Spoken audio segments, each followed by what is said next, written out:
హైదరాబాద్ తార్నాకలో నిరసన చేపట్టారు ఐక్య విద్యార్థి సంఘం నేతలు. రోడ్డుపై బైఠాయించి బీసీలకు 42% రిజర్వేషన్ కల్పించాలని డిమాండ్ చేశారు. బీసీ బిల్లుకు కేంద్రం ఆమోదం తెలిపి 9వ షెడ్యూల్లో చేర్చాలన్నారు. లేదంటే బీసీ ఉద్యమం మరింత ఉధృతం చేస్తామని హెచ్చరించారు విద్యార్థి సంఘం నేతలు. తార్నాక ప్రధాన రహదారిపై రాస్తారోకో చేశారు. వాహనాలు రోడ్డుపై నిలిచిపోవడంతో భారీగా ట్రాఫిక్ జామ్ అయింది.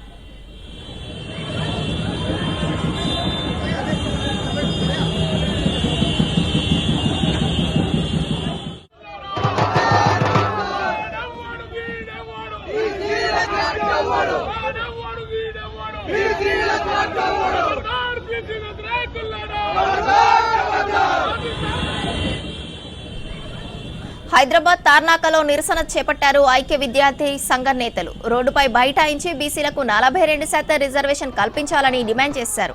బీసీ బిల్లుకు కేంద్రం ఆమోదం తెలిపి 9వ షెడ్యూల్లో చేర్చాలన్నారు. లేదంటే బీసీ ఉద్యమం మరింత ఉధృతం చేస్తామని హెచ్చరించారు విద్యార్థి సంఘం నేతలు. తార్నాక ప్రధాన రహదారిపై రాస్తారోకో చేశారు. వాహనాలు రోడ్డుపై నిలిచిపోవడంతో భారీగా ట్రాఫిక్ జామ్ అయింది.